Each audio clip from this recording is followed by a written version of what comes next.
vir u en my sondes, sodat u en ek ook gered kan word. En ons gaan nou verder daarna kyk. Maar nie net alleen het deur Jesus Christus aan 'n kruis gesterf nie. Hy het ook opgestaan.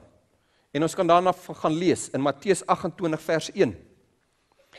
En laat na die Sabbat, toe dit begin lig word, teen die eerste dag van die week, kom Maria Magdalena en die ander Maria om na die graf te gaan kyk.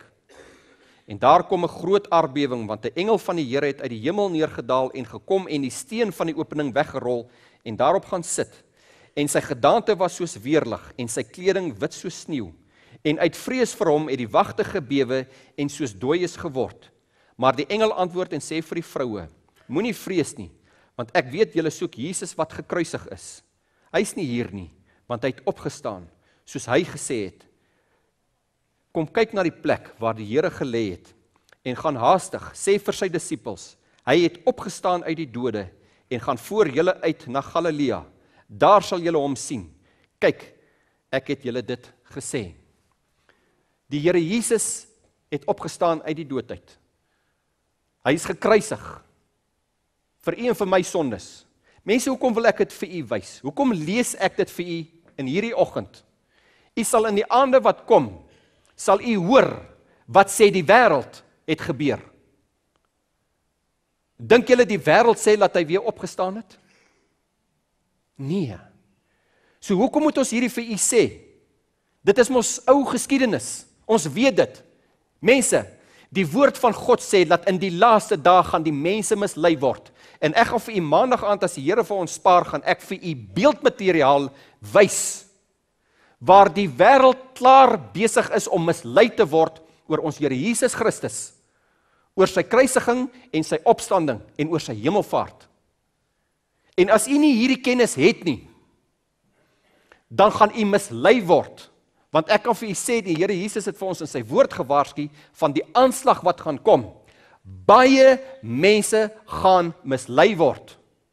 Ek het vir u gelees in Lukas 21, wat het die Here vir ons gesê, gewaarsku voor sy wederkoms, wat gaan gebeur? Daar gaan wat wees? Vervolginge. Julle gaan doodgemaak word. Dit gaan gebeur. En ek wil vir u sê in hierdie oggend, as u nie die woord van Jesus Christus, van God, in u hart omdra, gaan u of mislei word, of as daar beproewinge en vervolginge gaan kom, gaan u kan staan met u geloof in Christus of nie. En u kan vir my sê, ja, maar ons gaan dalk nie in 'n vervolging in nie. Vriende, ek gaan vir u Dinsdag aand wys, wat is reeds in die wêreld aan die gang. Mense wat doodgemaak word, omdat hulle in Jesus Christus glo. Ons, u en ek, is bevoorreg om in hierdie land te kan sit, in 'n kerk vanoggend, en na die woord van God vrylik te kan luister, terwyl mense in ander lande doodgemaak word, op hierdie oomblik.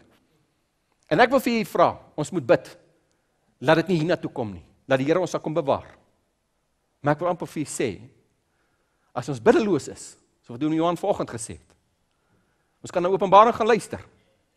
Wat sê die Here? Omdat jy die woord van my lydsaamheid bewaar het, sal ek jou ook bewaar in die uur van beproewing. Maar wat sê hy in die ander gemeentes? Ek sal jou oorgee aan verdrukking. Gaan lees dit.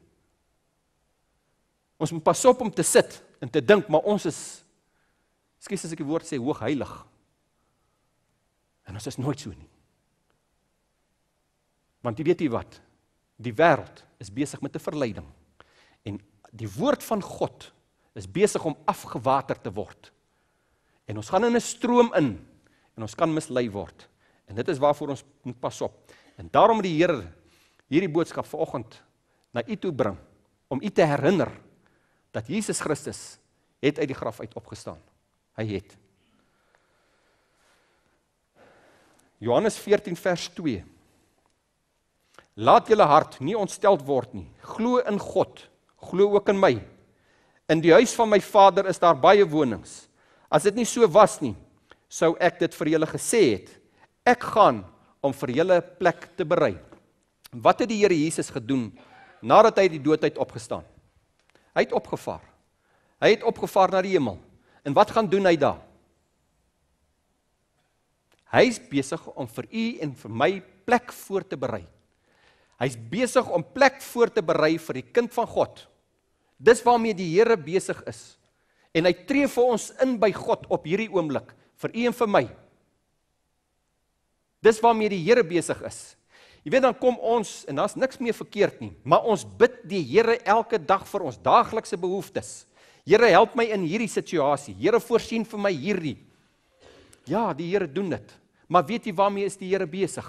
Om vir u en vir my in die hemel op hierdie oomblik 'n ewigheid voor te berei. 'n Ewigheid. En ons is bekommerd oor ons aardse goed. En weet jy wat? Dit wat die Here voorberei, is nie net vir u en vir my beskore nie, maar ook vir my buurman, my buurvrou, die persoon by die werk. En wat vra die Here vir ons? En ek moet uitgaan. En die woord, dit wat ek vanoggend vir u hier bring, wat die Here gedoen het, waar God aarde toe gekom het, die vorm van 'n mens aangeneem het,